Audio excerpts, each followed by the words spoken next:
시청자 여러분 안녕하십니까? 신통방통 윤태현입니다. 자, 어제 이어 오늘도 북한은 동해상에 탄도미사일을 쏘아 올렸습니다. 그동안 북한이 수도 없이 미사일 도발을 감행해왔지만 어제 오늘의 미사일 도발은 그 의미가 좀 다른 것 같습니다. 신문 보겠습니다. 조선일보입니다. NLL 넘은 북한 미사일 도발, 군이 그대로 갚아줬다라는 제목의 기사가 실렸습니다. 북한이 북방 한계선 NLL 이남으로 미사일 쏜 것이 분단 이후 처음이라고 합니다. 속초 앞바다 57km 지점에 떨어졌고요. 완충구역을 이뿐만이 아니라 또 북한은 25발의 미사일과 완충구역으로 100여 발의 포 사격을 포함해서 총 10시간 넘게 도발을 이어갔습니다. 우리도 가만히 있지 않았습니다. 전투기를 출격시켜서 NLL 북쪽 공해상으로 미사일 3발을 쐈습니다. 북한의 도발이 갈수록 대담해지고 있습니다. 전문가들은 천안함 북침을 뛰어넘는 도발도 가능하다고 보고 군사적 충돌도 배제할 수 없다면서 경고하고 있습니다. 잠시 후에 자세하게 이야기해보겠습니다. 다음 중앙일보 보겠습니다. 북한 중동과 아프리카에 가는 것처럼 속여서 러시아에 무기를 수출했다는 기사가 실렸습니다. 무력 도발을 이어가고 있는 북한이 러시아에 무기를 공급해줬다는 의혹도 받고 있는 겁니다. 미국 백악관이 CNN을 통해서 밝힌 내용인데요. 유엔에서 무기 제공 책임을 묻겠다라는 보도가 나왔습니다. 함께 살펴보겠습니다. 다음 조선일보입니다. 용산 서장 경찰 수뇌부에게 보고 내용을 늦게 했다라는 내용이 실렸습니다. 이태원 참사 소식인데요. 참사 당일 용산 경찰서장이 경찰 수뇌부에게 상황 보고를 늦게 했다는 지적이 나온 겁니다. 특히 경찰청장은 참사가 발생한 지 2시간이 지나서야 첫 보고를 받았다고 합니다. 상식적으로 납득이 잘 안 가는 대목입니다. 경찰은 어제 일선 책임자인 용산 경찰서장을 대기 발령했습니다. 이 내용도 잠시 후에 자세하게 이야기해보겠습니다. 마지막 신문은 조선일보 29면 스포츠 기사입니다. 손흥민 선수가 얼굴에 부상을 당했습니다. 월드컵이 3주도 채 남지 않았는데 대표팀에 비상이 걸렸습니다. 챔피언스리그 마르세유전에서 다쳤는데 증상이 심하면 월드컵을 못 뛸 수도 있다라는 보도가 실렸는데 오늘 아침에 나왔던 새로운 내용은 안아 골절이 왔다고 합니다. 수술이 필요하다라고 얘기를 하고 있고요. 2달 정도 쉬어야 한답니다. 과연 카타르 월드컵까지 한 달도 채 남지 않았는데 대표팀에 빨간불이 켜진 상태입니다. 손흥민 선수가 얼마나 빨리 회복하고 대표팀에 합류할 수 있을지도 제가 좀 지켜봐야 될 것 같습니다. 자, 목요일 신통방통 이제 시작하겠습니다. 본격 시작하기 전에 패널들 소개해드리겠습니다. 반갑습니다. 네, 안녕하세요. 자, 신통방통 오늘 이태원 참사 관련 소식으로 먼저 문을 열 텐데요. 112 신고 녹취록이 공개되면서 경찰의 대응에 문제가 있었다는 지적이 제기되고 있습니다. 근데 이뿐만이 아니라 경찰의 보고 체계도 제대로 지켜지지 않았다라는 지적도 불거졌습니다. 영상 보겠습니다. 주무부처 장관으로서 이 자리를 빌려 국민 여러분께 심심한 사과의 말씀을 드립니다.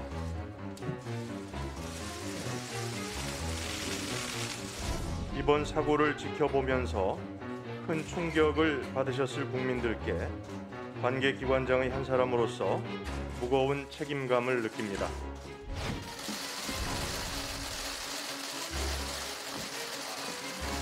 국정상황실장은 밤 11시 1분 윤석열 대통령께 사고 발생 사실을 보고합니다. 이후 대통령은 밤 11시 21분 첫 지시를 내립니다.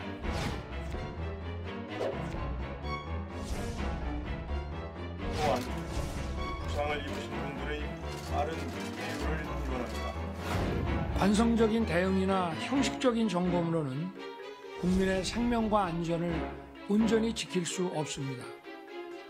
사고와 재난에 대한 대응은 철저하고 용의 주도하게 이루어져야 합니다.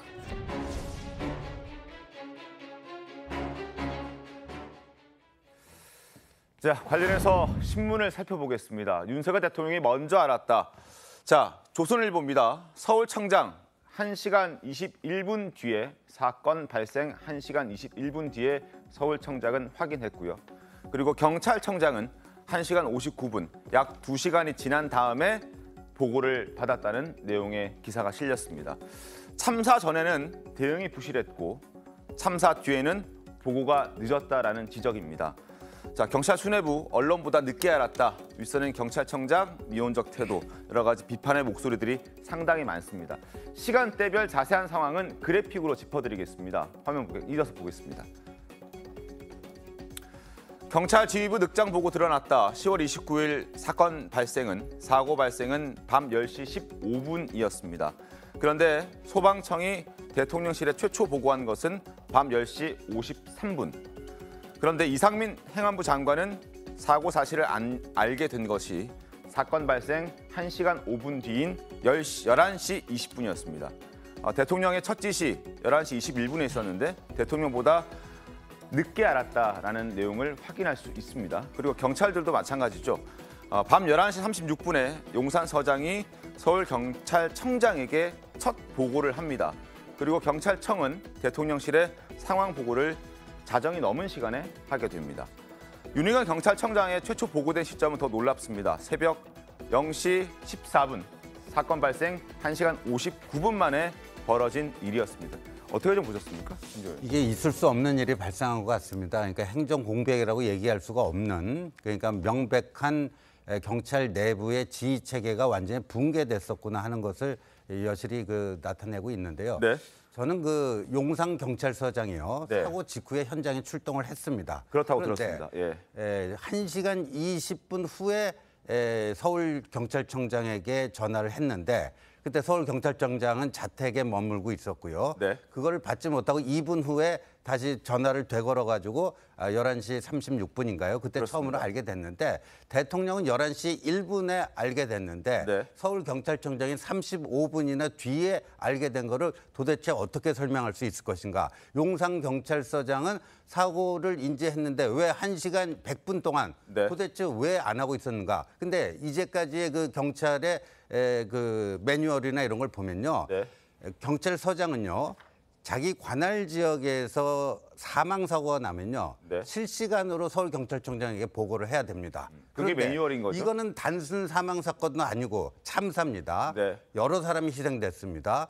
그럼에도 불구하고 100분 동안이나 현장에 머물면서 보고를 안 한 이유가 도대체 뭔지 이게 미스터리입니다. 그러니까 물론 이제 보고를 했다 할지라도 어느 정도 인명을 좀 더 구할 수 있을 것인가 또 따져봐야 되겠지만요. 네. 일단 소방청도 좀 늦게 보고한 거 아닙니까? 한 40분 후에 대통령실에 네. 10시 53분에 그또 10시 15분에 사건 발생했는데 소방청도 빨리 보고한 건 아니지만 경찰은 도대체 뭐를 했는가 하는 점에서 이거는 좀 있을 수 없는 일이 발생했다 이렇게 보여집니다. 용산 경찰서장이 광화문 집회, 용산 집회 현장을 지휘하다가 9시 15분, 30분에서 10시 사이 그때쯤 이태원에서 참사가 벌어질 수 있다라는 위험 보고를 받고 그 현장으로 갔다고 합니다.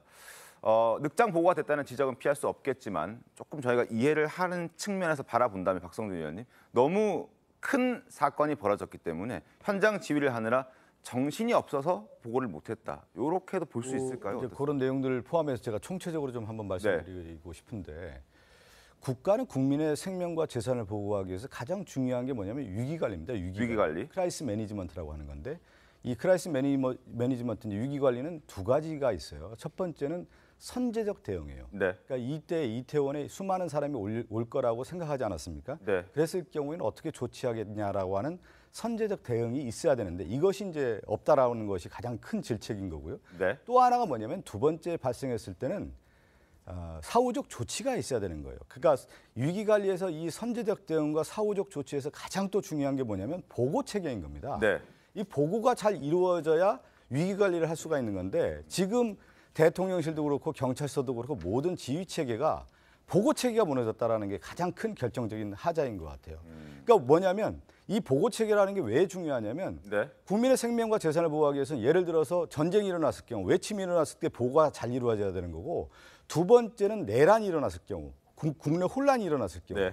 또 하나가 이제 천재지변이 일어났을 경우 이런 것들이 일어났을 경우에 국민의 생명과 재산에 큰 피해가 오기 때문에 네. 가장 보고를 이루어져야 되는 건데 지금 저는 하나 예를 들어서 이게 왜 보고가 제대로 안 됐을까 이런 생각을 해보면 결국은 대통령의 지휘체제 하에서만 있었던 거 아니냐. 그러니까 국가의 권력기관이라고 하는 것은 자발적으로 이루어지는 일들이 이루어져서 보고가 위로 올라가야 되는 건데 네. 대통령에게 모든 것이 맞춰져 있기 때문에 대통령에게만 보고를 하고 실질적으로는 제대로 보고가 안 되는 거예요. 이 얘기는 제가 무슨 얘기냐면 가장 먼저 보고된 게 누굽니까? 대통령에게 먼저 보고됐다는 거 아니겠어요? 11시 1분에. 그리고 이상민 장관이 11시 20분에 알았다는 거고요. 네. 또 세 번째는 뭐예요? 경찰청장은 11시 36분, 윤희근 청장은 다시 날이 새서 자정 14분에 이제 알았다는 거, 0시 14분에 알았다는 건 뭐냐면 이미 보고 체계가 아래에서 올라가는 거예요. 우리도 조직 생활을 해보고 방송국 생활을 해봤지만 딱 보고를 하면은 그냥 바로 5분 안에 다 보고가 되는 시스템인데 이 정도 보고가 안 됐다는 건 뭐냐면 조직이 대통령에게만 몰려 있는 거 아니냐 이렇게 좀 생각이 들 수 있는 그러니까 실질적인 지휘 체계가 안 돌아가고 있다 이렇게 볼 수가 있는 겁니다. 네. 뭐 대통령에게 먼저 보고가 됐다는 상황을 보면 보고 체계가 엉망인 게 맞죠. 그 조직의 수장을 건너뛰고 갔다는 말씀인데 이 보고 체계가 이 정도라면 네. 국민들이 생각할 때 그럼 경찰은 보고 체계가 이 정도인 만큼 그럼 업무도 제대로 할 수 있겠느냐, 믿고 치안을 맡길 수 있겠느냐 하는 생각을 하실 수밖에 없는 그런 어떤 증거가 하나 나왔다고 볼 수 있겠죠. 네. 보고가 제대로 돼야 업무가 될 텐데 이 상황을 볼 때도 경찰 내부에서는 미리 이게 좀 문제가 있을 것 같다는 일선에서의 보고가 있었다는 거 아닙니까? 네네. 이게 묵살이 되는 과정도 있었고 신고 들어왔는데도 제대로 대처 못했고 이 모든 것을 볼 때 보고마저 이렇게 됐다는 것을 보면 국민들께서 경찰의 어떤 업무 관련한 그런 신뢰는 상당히 잃었다 이렇게 말씀드리겠습니다. 근데 팩트 체크를 좀 해야 되는데요. 경찰이 보고한 게요. 저기 네. 지금 서울경찰청장 11시 36분이죠. 네. 그다음에 윤희근 본청장 자정 넘어서죠. 네. 그리고 나서 대통령한테 보고를 합니다. 경찰도.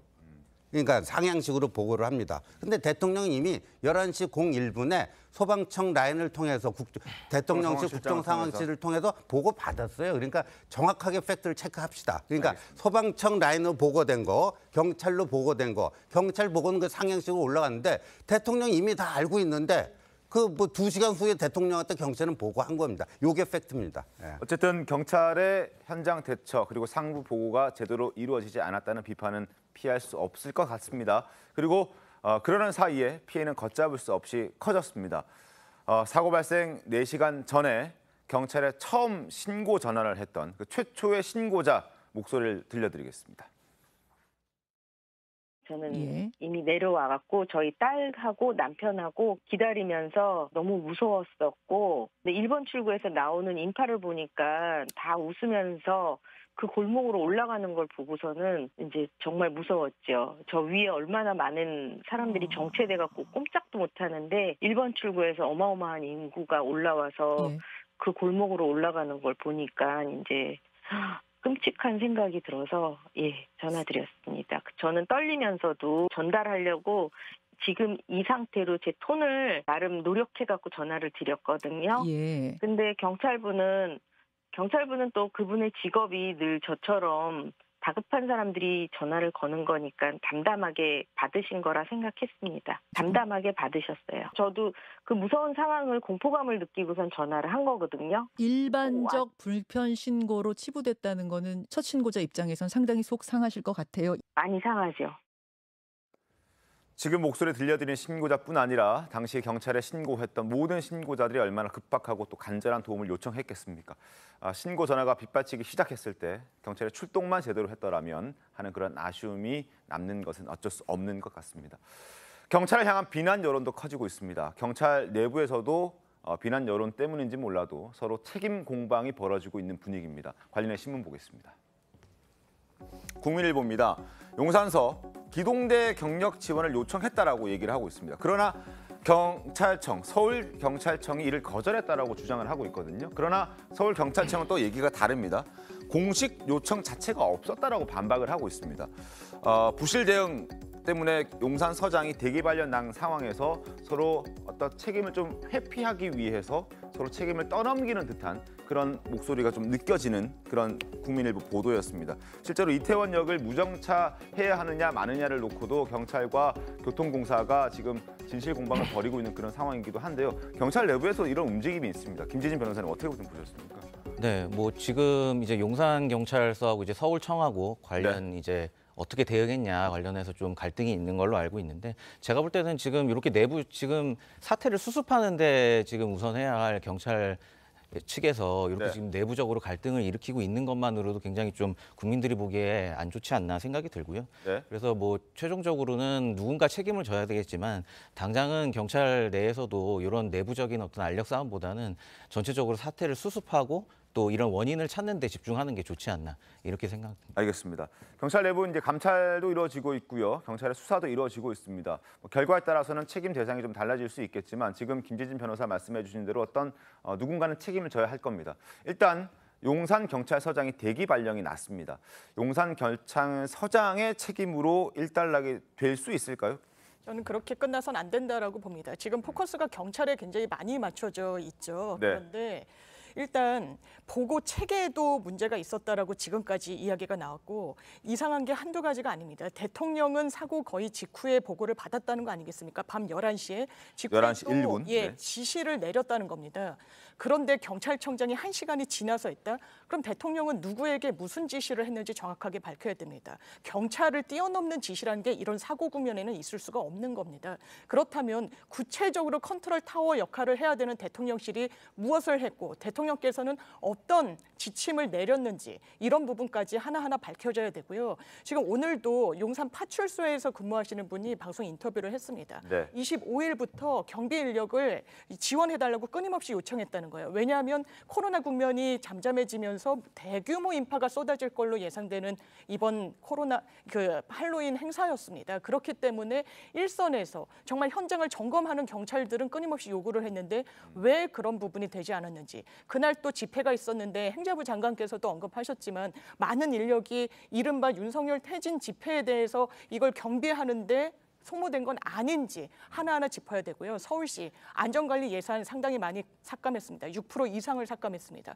이런 부분에 대해서 이번 참사와 연결고리는 없는지 1차적으로 용산구청장 이런 책임 왜 이 소방 경찰 합동해서 미리 점검하지 못했습니까? 과거에는 그러지 않았다라고 언론들이 지적하고 있습니다. 하나하나의 주체들이 정말 이번 참사에 대해서 모두 책임지고 해명해야 될 겁니다. 그러니까 대통령실, 예. 얘기 좀 드리면 그러니까 그 당시 그날에 기동대 배치에 대해서 끊임없이 요구했다는 거 아니겠습니까? 그랬을 경우에 왜 안 됐는지에 대한 부분도 나와야 되는 것이죠. 그 당시 이제 컨트롤 타워가 어떻게 이것을 지휘 체계를 했는지, 어떤 판단을 했는지, 어떻게 명령을 내렸는지 이런 것도 다 나와야 되지 않겠습니까? 알겠습니다. 일단 뭐 이상민 장관의 경질설 그리고 윤희근 경찰청장의 어떤 책임론 뭐 이런 것들까지 불거지고 있긴 합니다만 대통령실 말씀도 해주시고 여러 가지 문제점이 있다면 누군가는 책임을 져야겠죠.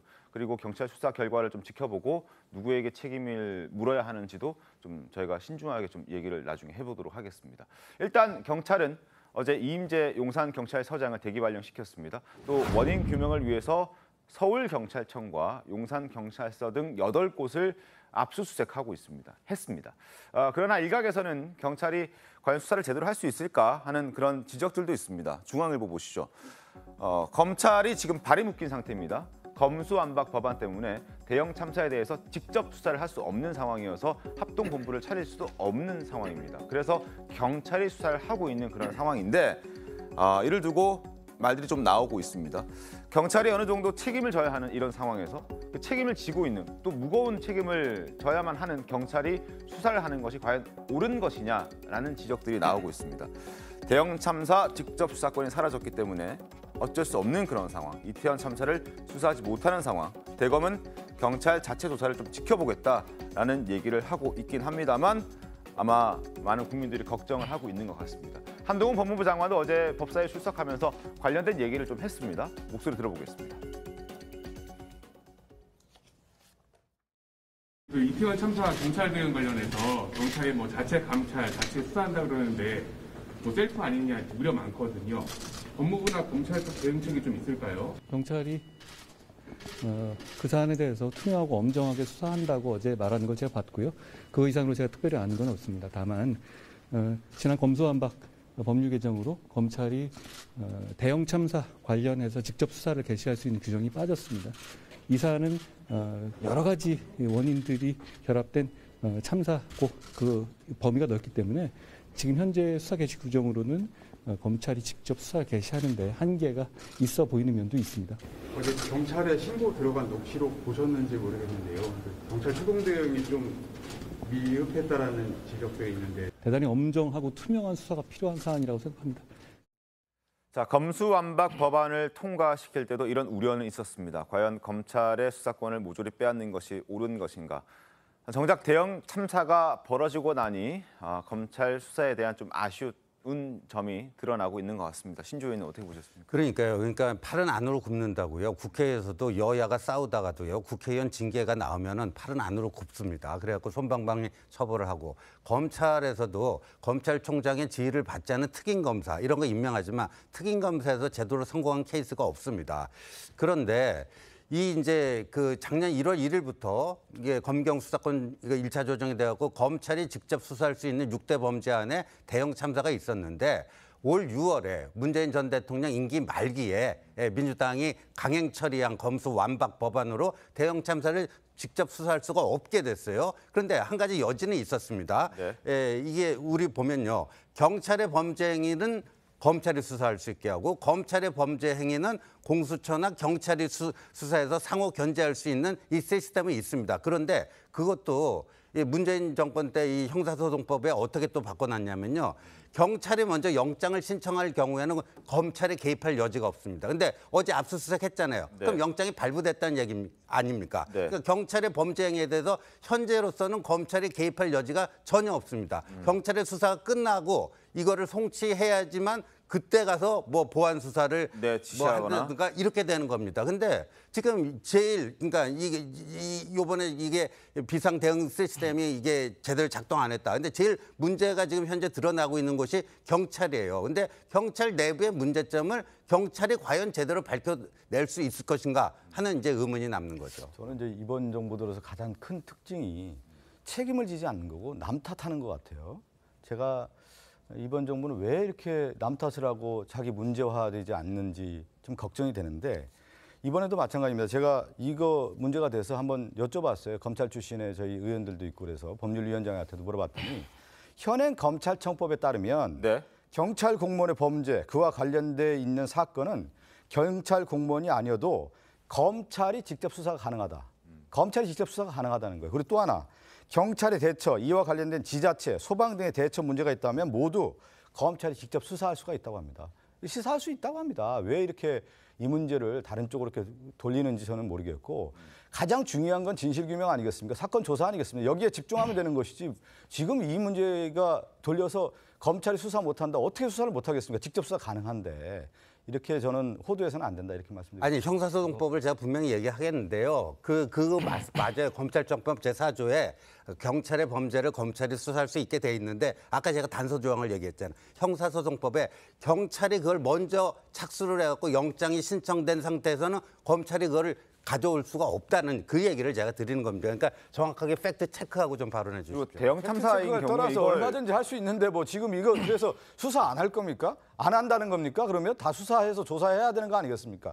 무슨 책임을 다른 데 떠넘기겠습니까? 이 문제를. 대형 참사 자체를 경찰이 잘못했다 이렇게 볼 수는 없기 때문에 형사소송법 4조에 이게 적용이 되는지는 좀 따져봐야 될 것 같습니다. 김진일 변호사님. 네, 그것보다 저는 이제 조금 첨언을 하자면 이제 과거에 이제 대형 참사 같은 경우에는 보통 이제 경찰하고 검찰하고 합동수사본부가 꾸려져서 이제 수사를 해왔습니다. 이게 왜냐하면 아무래도 이제 함께 수사를 하면 좀 더 수사의 효율성도 높아지기 때문인데 이 관련해서도 지금 예전에도 한번 나왔던 얘기지만 검찰에서 굉장히 유능한 수사 인력들을 많이 보유하고 있었습니다. 그런데 이 검수완박이 시행되면서 이런 유능한 수사 인력들이 지금 사실상 지금 업무를 제대로 진행하지 못하고 있는 상황이거든요. 그래서 지금 제일 중요한 것도 어떻게 보면 이 책임 소재를 명확하게 규명하는 부분인데 좀 이제 베테랑 실무 인력들을 이제 투입해서 합동수사본부를 통해서 어떻게 보면 함께 수사를 할 수 있는 상황인데도 이런 법률적인 어떤 한계가 있기 때문에 수사가 좀 어려움이 있다. 또 이런 부분도 좀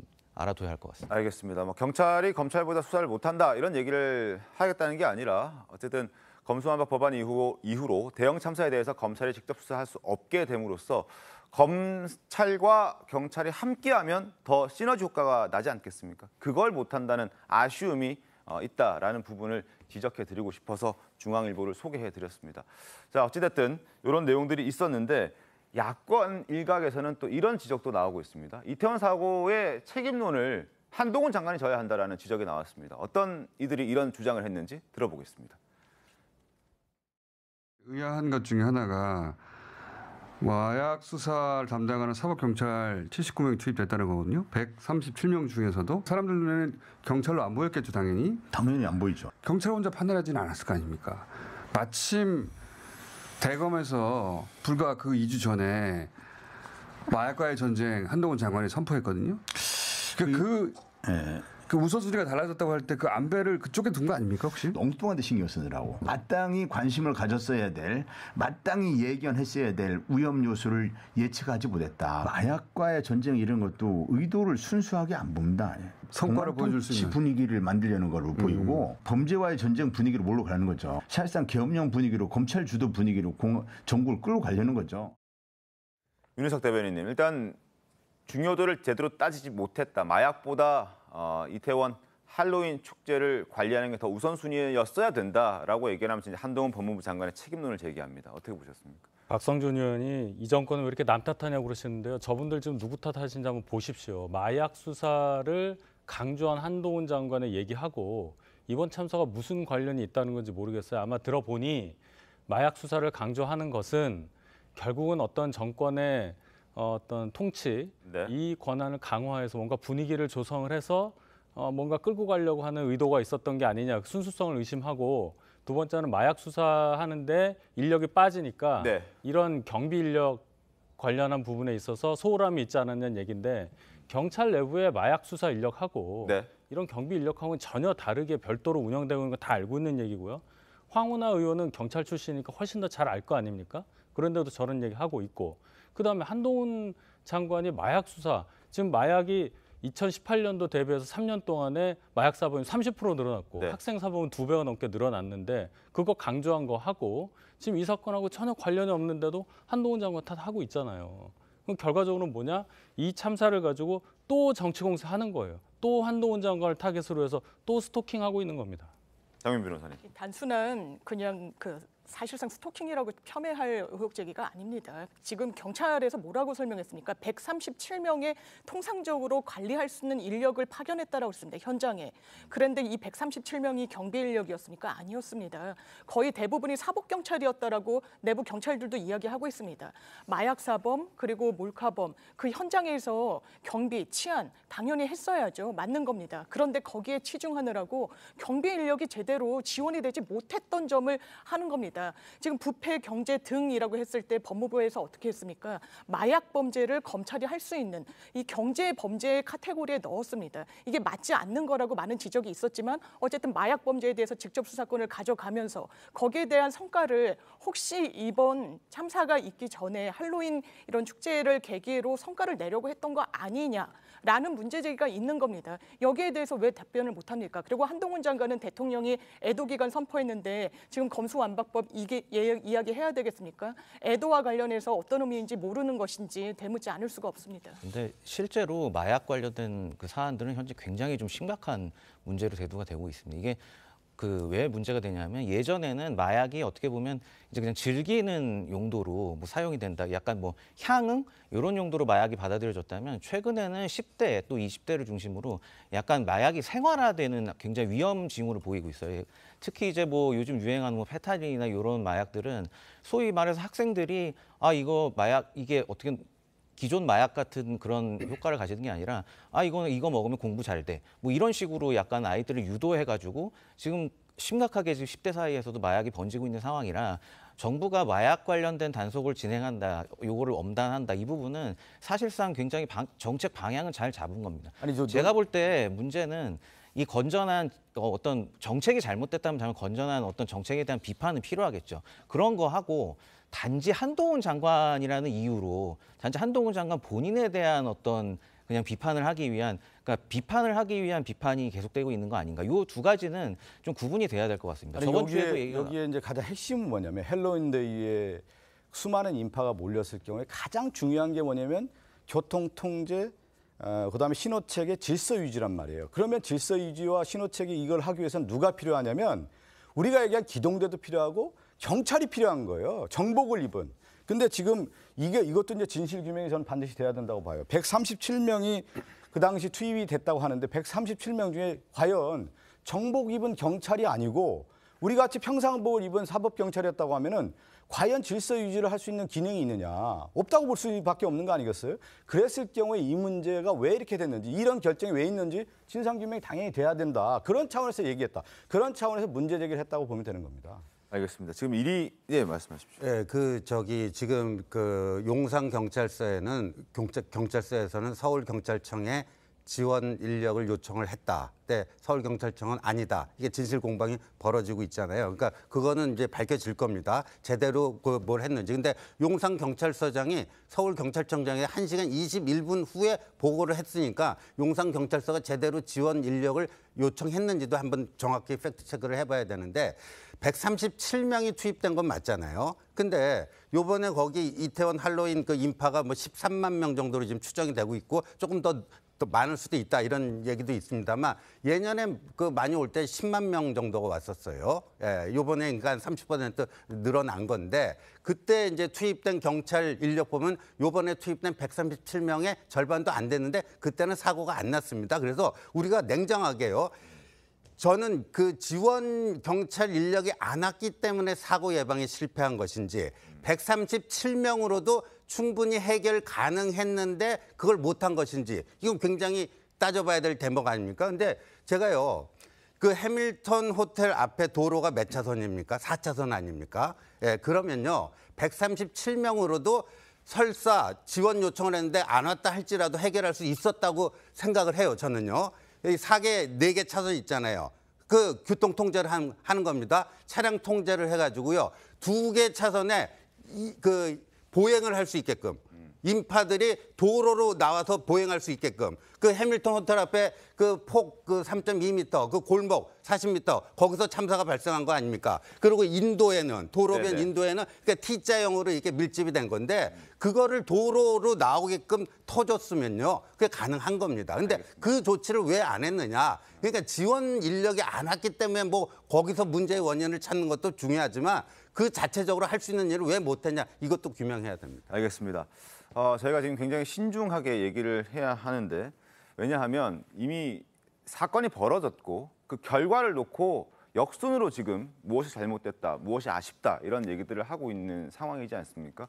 과연 그게 옳았는지 그렸는지는 저희가 그때 상황으로 갈 수가 없기 때문에 조금 더 비판을 하고 또 비난까지 하더라도 좀 신중하게 해야겠다는 생각이 들고 그리고 여러분들이 말씀해 주셨는데 뭐 개인의 의견도 꽤나 섞여 있는 그런 얘기들이었다라고 생각이 됩니다. 다만 한동훈 법무부 장관이 마약과의 전쟁을 선포하고 마약의 어떤 이태원에서 벌어질 수 있는 어떤 그런 우려들을 걱정해서 지금 사법 경찰들을 배치했고 마약을 단속하겠다라고 얘기했던 이 부분을 결과를 가지고 지금 김어준 씨라든지 황운하 의원처럼 한동훈 장관을 탓하거나 책임론을 하는 것도 굉장히 좀 신중하게 얘기를 해야 하고 팩트 체크를 좀 제대로 해야 되는 그런 부분이라는 점을 다시 한번 말씀을 드리겠습니다.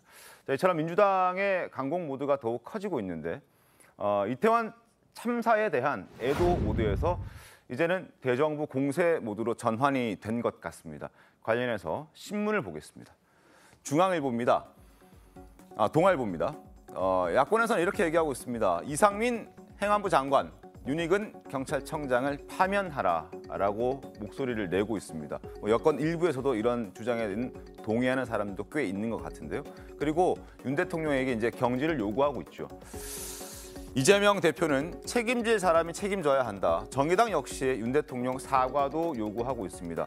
행안부 장관과 경찰청장 그리고 서울시장도 사과를 했지만 이제 대통령의 사과가 없었기 때문에 그 부분에 대한 부분을 요구하고 있는 것 같습니다. 그리고 어제 참사 현안 질의를 두고 법사에 또 파행되기도 했습니다. 목소리 한번 들어볼까요? 사태 수습에 총력을 다해야 될 총리께서 외신 기자 간담회를 하면서 농담을 했습니다. 농담할 자리입니다. 정치는 고난의 크기만큼 책임을 지는 것입니다. 이상민 행안부 장관의 발언을 뒤늦은 사고로 덮을 수 없습니다. 참사 직후 대통령, 총리와 장관, 시장과 구청장, 경찰청장과 서장 그 누구 하나 국가가 책임지지 못했다, 엎드려 사죄한다고 말하지 않았습니다. 최종 책임자는 당연히 윤석열 대통령입니다. 우선 이상민 행안부 장관 즉각 파면하고 윤희근 경찰청장 즉각 파면하시기 바랍니다. 이들은 사법 처리의 대상이라고 저는 생각합니다. 자, 지도부의 목소리를 들어봤습니다. 그리고 이태원 참사 직후에 참사 원인이 청와대 이전, 용산 대통령실 이전 때문이라고 주장해서 논란이 됐었던 남영희 민주연구원 부원장도 지금 목소리를 연이어 내고 있습니다. 이런 얘기했습니다. 제게 또 한 번 정치 병자라 조롱해도 좋다. 더 이상 못 참겠다. 왜 누가 국민의 분노와 울분을 억압할 자격이 있단 말인가.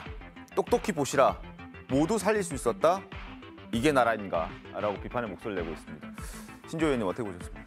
그러니까요. 저렇게 정치 공세를 할 수는 있는데요. 네. 그 좀 정확한 근거와 뭐 이런 걸 가지고 그 책임을 추궁하더라도 추궁해야 되는데 이상민 장관이 그때 뭐 경찰 인력이 더 있었다고 해결될 문제는 아니었다. 그럼 제가 봤을 땐 명백한 실언입니다. 거기에 대해서는 그 실언한 만큼 책임을 져야 되는데 근데 지금 민주당에서는 파면을 요구하잖아요. 파면 요구하는 근거가 뭔지 그 실언 때문에 파면하라는 건지. 근데 민주당은요. 지금 행안부 내에 경찰국을 신설하겠다고 했을 때 맹렬하게 반대하지 않았습니까? 이제 행안부에서 대통령의 측근인 이상민 장관이 경찰을 손에 쥐고 좌지우지하려고 하는 것이냐. 근데 이 만약에 파면 요구의 근거가 요번에 그 경찰을 제대로 지휘하지 못했다. 그런 거라면 앞뒤가 안 맞잖아요. 경찰국 신설을 반대했던 사람들이 경찰을 지휘를 제대로 못했다고 파면하라? 이게 말이 안 되잖아요. 그러면 그 실언 때문에 그런 파면을 요구하는 건지. 그러니까 뭐를 요구는 할 수 있어요. 이게 주장은 할 수 있는데 그 근거를 민주당 스스로가 지금 제대로 못 대고 있는 겁니다. 그다음에 왜 용산경찰서장, 저는 계속 얘기하지만 용산경찰서 차원에서 충분히 해결할 수 있는 것들을 왜 못했느냐. 그럼 용산경찰서장에 대한 문책이나 책임 이걸 얘기해야 되는데 민주당은 거기에 대해서 한마디도 얘기를 안 해요. 그래서 제가 궁금해갖고 이 이임재 용산경찰서장이 언제 부임했는가 봤더니 올 1월 문재인 정권 말기에 임명이 된 거예요. 그래서 이 용산경찰서장에 대한 문책은 안 묻는 거 아니냐. 이렇게 되는 거죠. 제가 한 말씀 좀 드릴게요. 그 파면의 근거라는 표현을 썼는데 저는 뭐 신지호 전 의원님도 어떤 뭐 주장의 근거가 있다고 하는데 저는 그렇지 않다고 봐요. 지금 주장의 근거가 전혀 없는 게 그러면 156명의 수많은 분들이 참사를 당했습니까? 그러면 이 수많은 사람들의 목숨을 앗아간 이 참사에 대한 책임을 누가 져야 되는 거 아니겠습니까? 그랬을 때 최고의 책임자가 누굽니까? 제가 처음에 얘기한 것처럼 위기 관리할 때 있어서의 선제적 대응을 하는 최고 책임자는 행안부 장관이고 또 하나는 이 사건의 가장 최종 책임자는 또 어디에 있습니까? 행안부 장관 아니겠습니까? 그랬을 경우에 당연히 이 문제에 대한 책임자 처벌을 했을 경우에 그 파면의 근거는 이상민 장관에게 있는 거 아니겠습니까? 그렇기 때문에 민주당에서 얘기하는 거 국민들이 바라볼 때 이상민 장관의 그 행동이라든가 말이라든가 최고 책임자의 모습이 아니다. 그렇기 때문에 파면의 근거가 되는 거 아니겠습니까? 왜 파면의 근거가 없습니까? 이 부분에 대해서 명확한 지금 사과도 제대로 안 하고 있는 이 윤석열 정부의 그 태도에 대해서 국민들이 지금 공분하고 분노하고 있는 거 아니겠습니까? 윤석열 대변인 어떤 의견이십니까? 사과했죠. 당연히 사과를 했고 지금 이 사태에 대해서 국민들과 똑같은 마음을 갖고 있는 게 이 정부의 입장인 건 맞습니다. 뭐 파면 주장할 수 있고 뭐 근거도 있다고 하시니까 뭐 그건 듣겠는데 제가 좀 문제 삼고 싶은 것은 남영희 부원장이라는 분의 발언이에요. 다들 참고 있는 겁니다 지금. 다들 애도하고 뭔가 어떻게 이런 일이 있을 수 있느냐 그 감정인데 왜 이분만 혼자서 이렇게 말씀하시는지 모르겠어요. 맨 마지막에 보시면 이게 나라냐라는 말씀을 하시는데 정권 바뀐 지 6개월도 안 되는데 그럼 6개월 만에 나라가 바뀝니까? 제대로 근무하던 사람들이 6개월 만에 뭐가 지휘구가 바뀌었다고 해서 갑자기 태만해지고 그런 거 아니잖아요.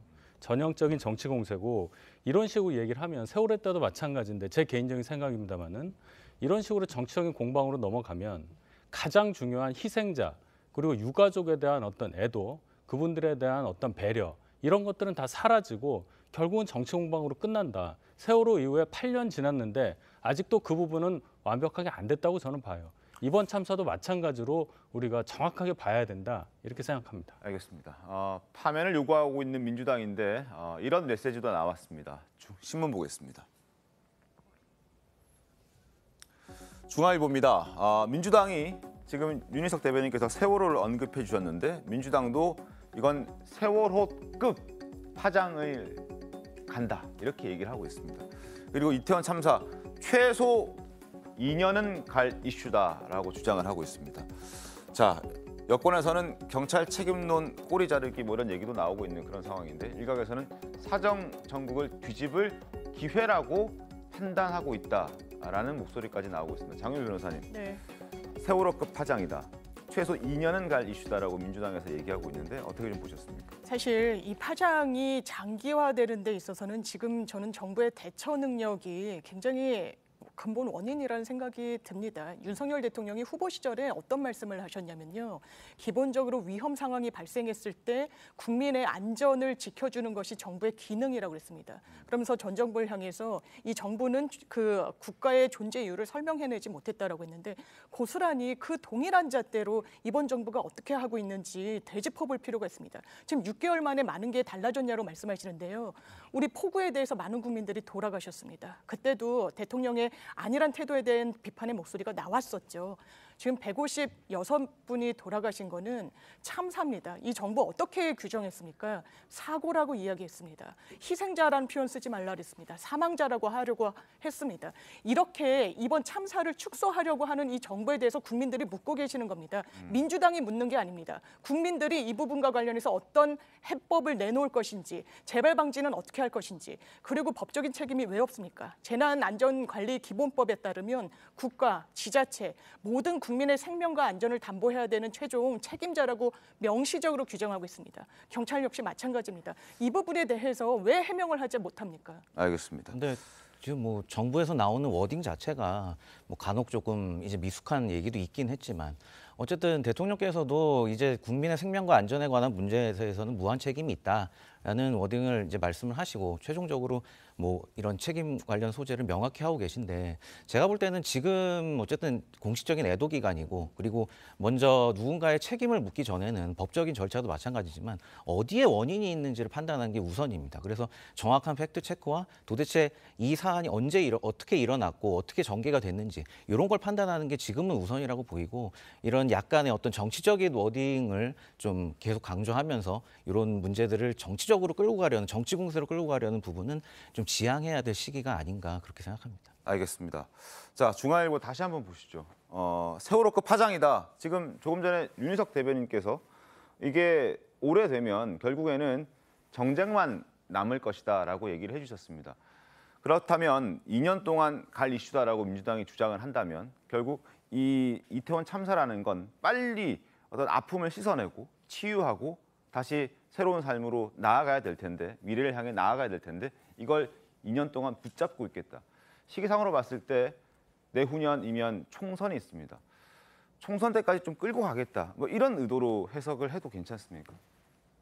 그건 뭐 그렇게까지 얘기하면 또 뭐라고 하실 테니까 제가 지적한 부분은 뭐냐면 희생자나 유가족들이 세월호 경우 예를 들어서 8년 지난 이 순간까지도 이렇게까지 정쟁을 하고 여러 가지 논란이 있는 상황을 바랬겠냐는 거예요.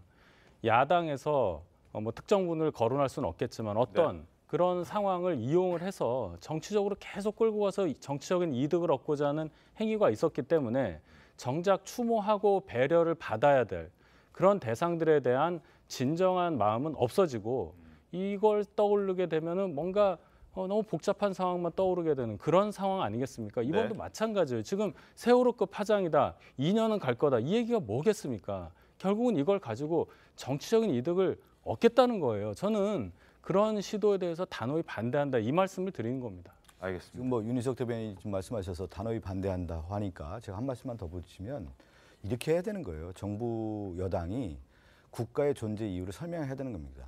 국가가 왜 필요하겠습니까? 국민의 생명과 재산을 보호하고 그에 따른 책임을 지는 모습을 지면 이 문제는 명확하게 매듭이 지어지는 겁니다. 그렇지 못했을 경우에 이 문제가 더 다른 또 파장이 있고 또 다른 문제를 양산하는 거기 때문에 저는 책임 있는 정부 여당의 모습이 있다고 하면은 국민들이 다 받아들인다고 하면 이 문제가 왜 장기화되겠습니까? 지금 책임지지 않는 모습이 있기 때문에 국민들이 공분하고 분노하는 거 아니겠습니까? 알겠습니다. 지금 조금 전에 나온 속보인데 민주당이 이태원 참사와 관련해서 국정조사 요구서를 제출했다, 공식화하겠다 이런 얘기가 있습니다. 국정조사를 하겠다. 뭐 국정조사 할 수 있죠. 네. 뭐 야당은 늘 그렇게 주장을 하니까요. 그런데 지금 이제 경찰에서 이제 자체 수사에 나섰고요. 근데 이제까지 역대 보면요, 국정조사 해가지고 검찰이나 경찰이 수사한 것보다 더 나은 결과가 나온 적이 없습니다. 그리고 국정조사를 하게 되면 그건 그냥 뭐 거의 70~80% 정치 공방하다가 내실이 없는, 알맹이 없는 그런 결과를 도출하고 그냥 마무리되는 경우가 거의 태반이었습니다. 그래서 지금은요, 이것도 또 하나 이제 정치 공세의 그거고, 그러니까 윤 대통령을 뭐 물고 늘어지고 싶어 하는 민주당의 그 심리는 제가 이해를 해요. 그런데 윤 대통령이 분명히 말씀하셨죠. 취임 100일 때 그 국민의 생명과 안전 그 정부의 무한 책임이 있다. 이번에도 대통령으로서 죄송하다 이런 표현을 썼어요. 네. 그렇다면은 윤 대통령에게 책임을 물으려면 이번 사고가 발생한 이후에 윤 대통령이 예를 들면 이런 거를 이렇게 했었어야 되는데 대통령으로서 왜 안 했느냐. 구체적으로 지적을 하세요. 구체적으로. 뭐를 했어야 되는데 뭐를 안 했는지. 그냥 그런 거 지금 민주당이 보면 그런 거가 없습니다. 그때 요거 그리고 경찰 그 윤희근 경찰청장이 자정 넘어서 알았잖아요. 그때는 벌써 대통령이 2차례의 구두 지시를 내린 상태입니다. 2차례. 그 2차례 긴급 지시를 대응 지시를 내린 상태에서 경찰청장을 안 거예요. 그렇다면은 민주당이 뭘 하려면 공사를 제대로 하려면 대통령이 그 시간에 뭐를 했었어야 되는데 왜 그거 안 했느냐. 알겠습니다. 그런 식으로 하라고요. 알겠습니다. 자, 이태원 참사 지금 저희가 좀 진지하게 얘기를 나누고 있습니다. 그리고 이태원 참사와 함께 북한 미사일 도발도 지금 어제부터 계속 뉴스가 쏟아져 나오고 있죠. 때문에 다른 뉴스들이 사실 좀 다소 묻히는 경향이 있는 것도 사실입니다. 그러나 대장동 관련해서 새로운 소식이 좀 전해져서 그 부분은 신문으로 좀 소개를 해드리겠습니다. 조선일보입니다. 대선 자금 의혹, 대장동 일당을 수사하고 있는 검찰이 다른 선거 자금도 조성한 정황을 확인했다라는 조선일보 보도가 있었습니다. 2020년 5월 정영학 회계사의 녹취록에 나오는 내용이라고 합니다. 김만배 씨가 이런 얘기를 했습니다. 선거운동 11억 원을 언급했다고 합니다. 검찰은 이재명 선거 자금 여부인지에 대해서 수사를 하고 있습니다. 그리고 또 하나 김만배 씨가 이런 얘기를 합니다. 영화가 이재명 님이 청와대를 가면 어떤 자리를 할 수 있을까? 뭐 이런 얘기를 하는 거죠. 요직 제안에 그걸 암시한 녹취도 공개가 돼서 파장이 있습니다. 자, 녹취록에서 언급이 된 김만배 씨의 발언을 조금 더 저희가 들어보겠습니다. 보시죠. 자, 선거 자금 조성이 된 것이냐, 또 다른 선거 자금이 조성이 된 것이냐라는 의문 부호가 붙어 있는데 선거 전에 선거운동 7천이 아니고 전부 11억 하고 20 되는 거지라고 얘기가 나옵니다. 그 다음에 2월인가 얼마까지 11억 원이었어라는 얘기도 등장을 합니다. 어떻게 보셨습니까? 예, 그러니까 저 대장동 사건이요. 그 선거가 대장동 사건은 선거가 여러 번 등장합니다. 네. 2014년에 이재명 당시 성남시장이 재선에 도전했을 때에 그때 또 이제 선거 자금이 있고요. 2018년 경기도지사, 네. 그다음에 작년 경선 뭐 이런 겁니다. 근데 최근에 김용 민주연구원 부원장에게 구속영장이 발부될 때에 그때 보면요. 작년 4월부터 8월에 4달 동안에 4차례에 걸쳐서 한 6억 원 정도를 유동규 씨한테 받았다는 거 아닙니까? 이건 이제 대선 경선 자금인데 네. 그 당시에 그 돈을 마련한 사람은 남욱 씨 아닙니까? 근데 남욱 씨가 청탁을 합니다. 청탁을 하는데 안양에 있는 군부대 탄약고를 이전해 줄 것. 거기에 이제 2조 원짜리 대장동보다 더 큰 개발 프로젝트가 있기 때문에 그걸 노리고 그런 걸 하고 자신이 이제 부동산 신탁 회사를 하는데 이게 이제 금융당국이 까다롭게 심사를 해갖고 인가를 잘 안 내줍니다. 그거 자기가 그 회사 만들면 해달라. 그러니까 대선에서 이재명 후보가 당선되면 그거 해달라. 그런 거를 이제 청탁을 한 거죠. 그래서 이거는 하여간 그 선거가 4차례 정도의 선거가 다 포함되어 있는 겁니다. 있는 것 그러니까 성남시장, 재선, 경기도지사, 그다음 대선, 경선, 본선까지. 그래서 이거는 뭐 지금 수사 그 과정에 있으니까 어느 선거에 이게 쓰여졌는지는 지금 검찰 수사 진행 중이기 네. 때문에 그걸 언제 쓰여졌다, 4차례 다 쓰여졌다 이렇게 단언할 수 없는 상태라 그렇죠. 예. 좀 지켜보도록 하겠고요. 장유 변호사님 어떤 의견이십니까? 일단 이 사건의 흐름을 큰 틀에서 봐야 됩니다. 지금 법원을 출입하는 그러니까 대장동 사건이 이미 기소가 돼서 대단히 많은 부분이 진행되지 않았습니까? 이게 과연 공소유지가 가능할까라고 법원 출입 기자들이 이야기한다라는 거예요. 뇌물, 횡령. 그러자 수사의 방향이 전환되면서 정치자금 이야기를 하는데 지금 김용 씨 측 이야기 어떻습니까? 뭐 묵비권을 행사한다라고 하지만 질문을 듣잖아요. 검찰이 뭘 실체를 들여다보고자 하는지. 90% 이상은 여전히 대장동 이 이익과 관련해서 어떻게 나눠 가졌는지 이 돈이 어디로 갔는지를 묻고 있다는 겁니다. 아주 지연 말단적인 부분만 정치자금법과 관련해서 질문을 던지고 있다라고 하는데 이게 검찰이 왜 종전에 이런 수사 못했습니까? 이게 공소유지가 가능할 정도로 수사가 탄탄했다면 지금 이렇게 꼬리 자르기식으로 수사가 펼쳐질까요? 저 그렇지 않을 거라고 봅니다. 그리고 이 실체라는 것도요. 아직까지 이 녹취라는 건 증명력이 뭐 높을 수도 낮을 수도 있습니다만 이렇게 한 단어 단발적으로 나오는 걸 가지고 이게 정치자금법이다. 이렇게 의율할 수는 없는 겁니다. 돈의 흐름을 짚어야 되는 겁니다. 백팩이 있다. 11억이 나왔다. 야, 청와대에 들어가게 되면 이게 어떻게 정치자금법이라는 단서가 직접적으로 될 수 있습니까? 그렇지 않습니다. 제가 볼 때는 이제 공소유지가 힘들어서 뭐 검찰이 이 법을 적용했다, 저 법을 적용했다 그런 부분은 아니고 오히려 검찰은 이제 철저하게 한 방향을 보고 지금 최종 책임자가 누군지를 보고 가는 거고요.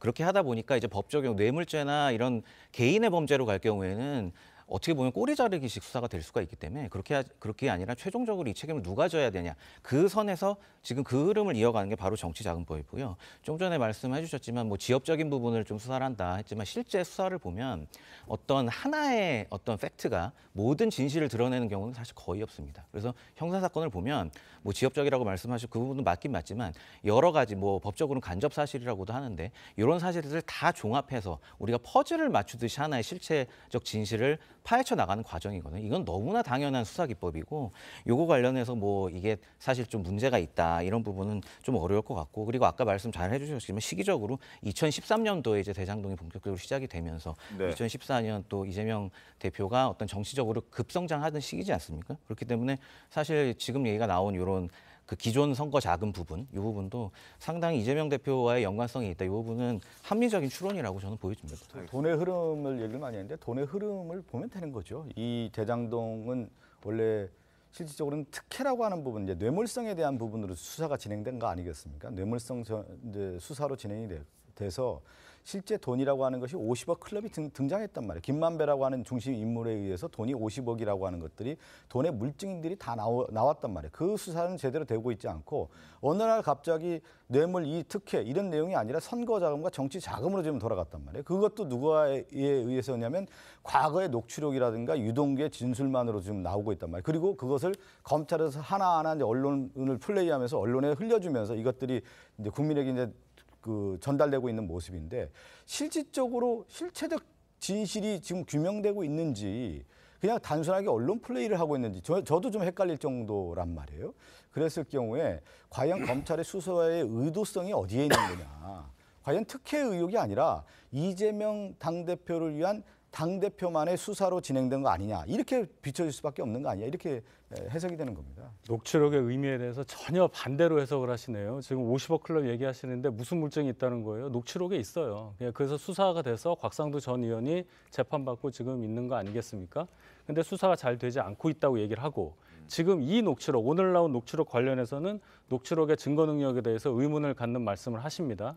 그런데 잘 보시면 뭐 국민들께서 판단하실 거예요. 적어도 이분들이 이재명 시장과 당시 시장과 굉장히 깊은 관계에 있었다는 것은 확실하고 또 선거와 관련해서도 뭔가 돈이 오간 흔적들이 있다. 이거는 누구나 알 수 있는 거예요. 그러면 수사가 잘 되기를 바라야죠. 지금 두 분들 말씀하신 것 들어보면 수사가 잘 안 되기를 바라시는 것 같아요. 국민들께서는 수사가 잘 진행이 돼서 진실이 잘 밝혀지기만을 바라실 것이다. 저는 그렇게 봅니다. 알겠습니다. 자, 정영학 회계사의 녹취록에 등장하는 또 다른 녹취 내용을 좀 소개해드리겠습니다. 이들이 이재명 대표와 얼마나 가까웠는지 혹은 얼마나 깊이 관여가 되어 있는지를 생각해 볼 수 있는 그런 녹취록입니다. 정영학 회계사가 김만배 씨에게 이렇게 얘기를 합니다. 지지율 2위가 나오면 되게 잘 나오는 것 아닙니까? 라고 묻습니다. 그랬더니 누구 이재명? 이렇게 얘기하면서 이재명은 대통령이지 라고 얘기를 합니다. 그리고 영화가 나중에 이재명 님이 청와대를 가면은 점점점 어떤 자리를 우리가 받을 수도 있지 않을까라는 그런 뜻을 암시하는 듯한 그런 메시지를 김만배 씨가 정영학 씨에게 합니다. 그랬더니 정영학 씨는 사양하죠. 저는 괜찮습니다. 라는 취지로 콩팥이 하나입니다. 코로나 걸리면 죽습니다. 라고 얘기를 합니다. 이 부분은 어쨌든 두 사람들이 좀 이재명 대표와 당시 이제 경기도지사였겠죠. 성남시장이든지 그때 좀 가까웠다라는 것을 저희가 좀 추론해 볼 수 있는 그런 대화의 메시지가 아니었나 싶은데요. 어떻게 보셨습니까? 그런데요. 저 김만배 씨와 또 유동규 씨 뭐 이렇게 해갖고 의형제를 맺자라고 도원결의 내용이죠. 도원결의 그 제안한 사람이 누구죠? 정진상 씨 아닙니까? 이재명 대표의 최측근 신복 정진상 씨가 김만배 씨에게 형님 우리 이렇게 해갖고 도원결의 합시다. 의형제 맺읍시다.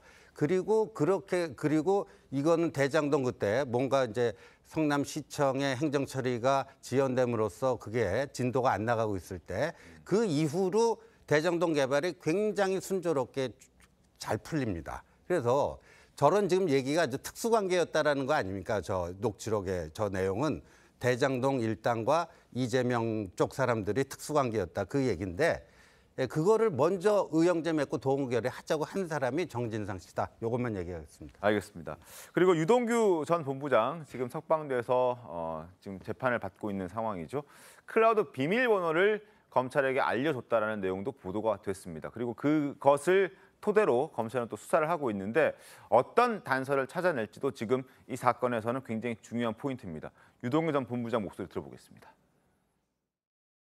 감춰 조작했던 거 말고 그냥 모든 거 다 털어놓고 그냥 제가 믿는 그대로 나도 벌을 받을 거예요. 증거를 다 주었다고 생각하는지 모르겠는데 흔적 같은 거 다 지워지는 게 아니니까 검사가 클라우드 비밀번호까지 다 제출했어요. 그러니까 이제 앞으로 그냥 말로 하는 게 아니라 수사를 통하고 재판 통해서 할 거예요. 그분이 했던 것들이 이제 흔적이나 이런 것들이 다 남아 있으니까 다 사람의 행적이 남게 되겠죠. 그건 지울 수 없을 거예요.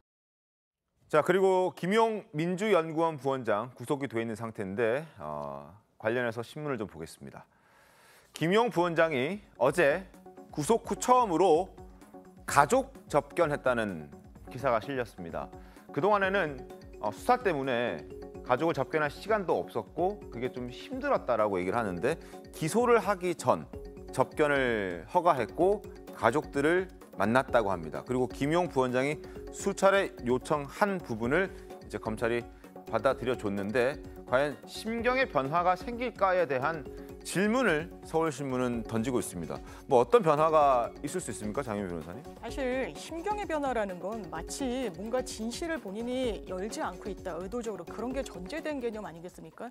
그렇게 전제할 수 없습니다. 일단 김용 씨는 이런 묵비권을 행사하는 게 검찰이 제한적으로 증거를 현출시키고 있고 거기에 대해서 어떻게 답변하는지 조서만으로 굉장히 이 실체적 사실이 왜곡될 수 있다. 그래서 묵비권을 행사하고 있다라고 이야기를 하고 있고요. 지금 검찰이 김용 씨의 신변을 확보할 수 있는 게 최장 20일밖에 되지 않기 때문에 이제 구속 상태에서 기소를 할 수밖에 없을 겁니다. 그 상황에서 가족을 만났다고 해서 심경 변화가 됐다? 그렇게 해서 뭘 어떤 진단을 하고자 하는 기사인지 좀 의문입니다. 알겠습니다. 자, 대장동 일당의 수사 관련된 내용도 짚어봤습니다. 지금부터는 북한이 쏘아 올리고 있는 오늘 아침에도 쏘아 올린 동해상으로 떨어진 탄도미사일 얘기를 좀 해보겠습니다. 어제 분단 이후 처음으로 북방 한계선을 넘어 탄도미사일이 떨어졌습니다. 우리 군도 이북 북쪽 공해상으로 미사일 3발을 발사해서 맞대응을 했는데 영상부터 보겠습니다.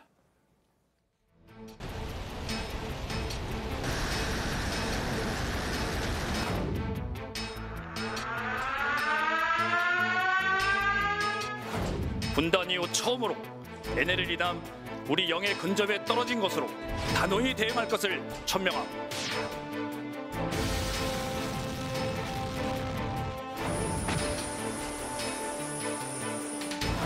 북한의 어떠한 도발도 용납하지 않을 것이고 그 책임은 전적으로 북한 측에 있습니다.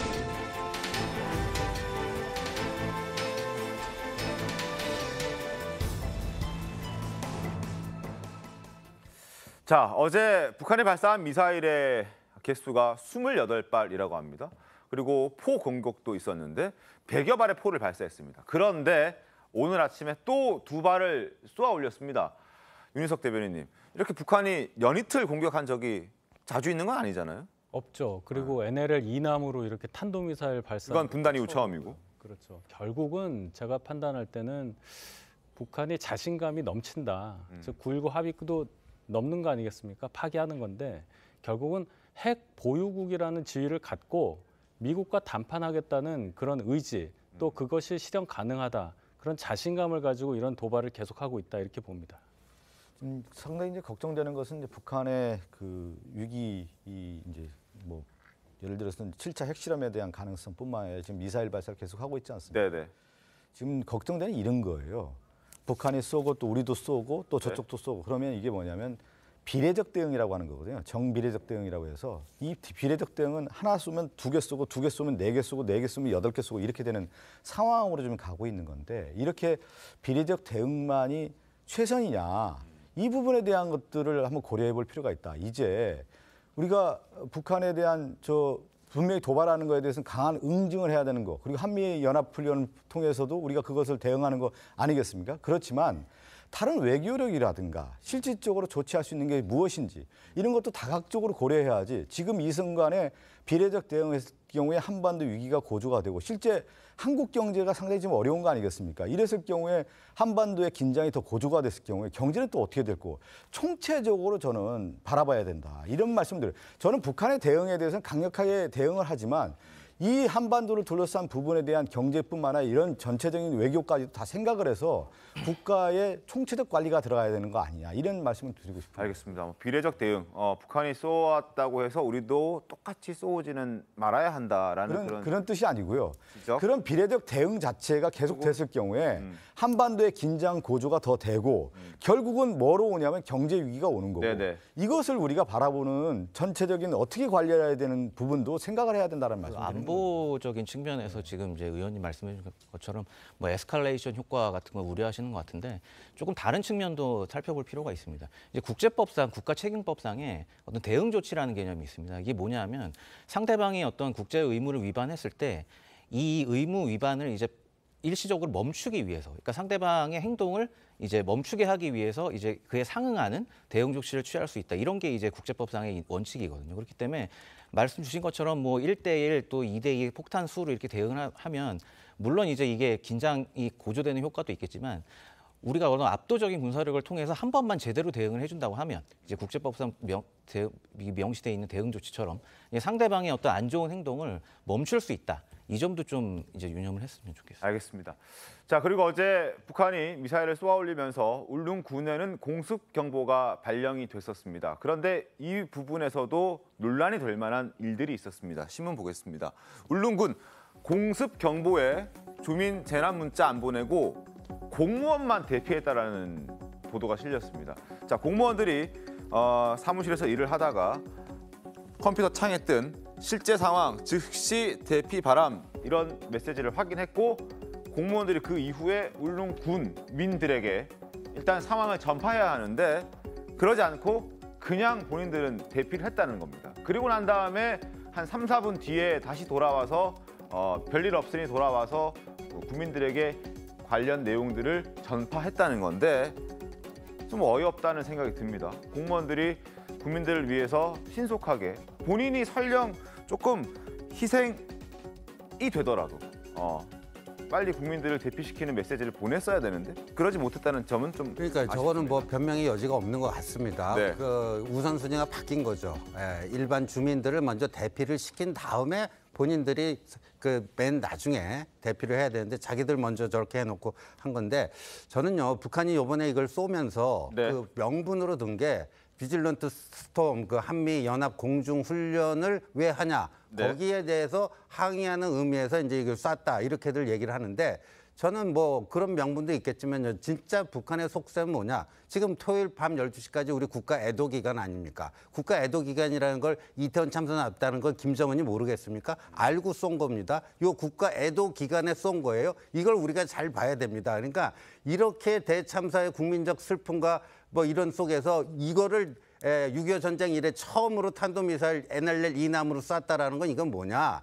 이거는 혼란을 더 부추기겠다는 겁니다. 예, 혼란을. 예, 그러니까 이 우리 사회에 지금 가뜩이나 이걸로 인해서 지금 아까도 우리 계속 토론했지만 그 무슨 정쟁이 이렇게 되고 그 무조건 대통령 탓하려는 세력과 뭐 이렇게 되니까 거기다 이런 거 해가지고 뭔가 좀 안보에서도 뭔가 허점이 있고 뭐 있고 또 울릉군 저 공무원들의 저런 모습 보면서 또 국민들이 그냥 속상해하고 이러면서 사회 혼란을 부추기려는 전형적인 남남 갈등, 남남 분열 조성을 위한 그런 그 의도가 있다는 것도 우리가 정확히 간파를 해야 된다고 생각합니다. 예. 알겠습니다. 자, 상황이 이렇다 보니까 공무원들의 안일한 대처 때문에 정작 국민들 그리고 울릉 군민들 그 자리에 관광하러 갔던 관광객들도 아무 소식을 몰랐다라는 목소리들이 나오고 있습니다.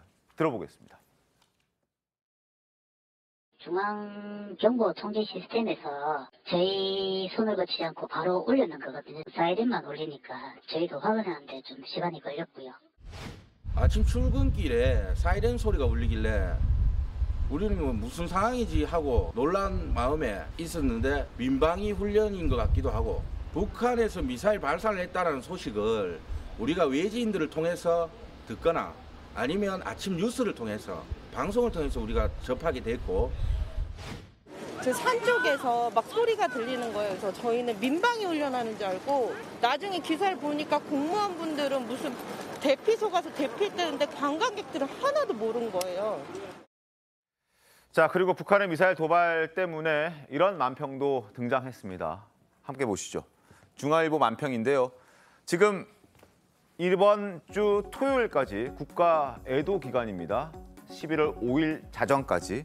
우리는 온 나라가 슬퍼하고 있는 와중에 한민족이라고 불려지는 북한이 NLL을 넘어서 북방 한계선을 넘어서 미사일을 쐈다. 지금 우리나라는 이렇게 슬퍼하고 있는데 여기에 위로해주지는 못할 망정 미사일을 쏘고 있다는 이런 비판 만평까지 나왔습니다. 최소한 인간적인 도리라도 갖추면 어떨까 하는 이런 게 너무 큰 기대일까요? 여러분 한번 생각해 보셨으면 좋겠습니다. 잠시 뒤에 돌아오겠습니다. 네, 오늘 준비한 신통방통 여기까지입니다. 내일도 신통하게 돌아오겠습니다. 고맙습니다.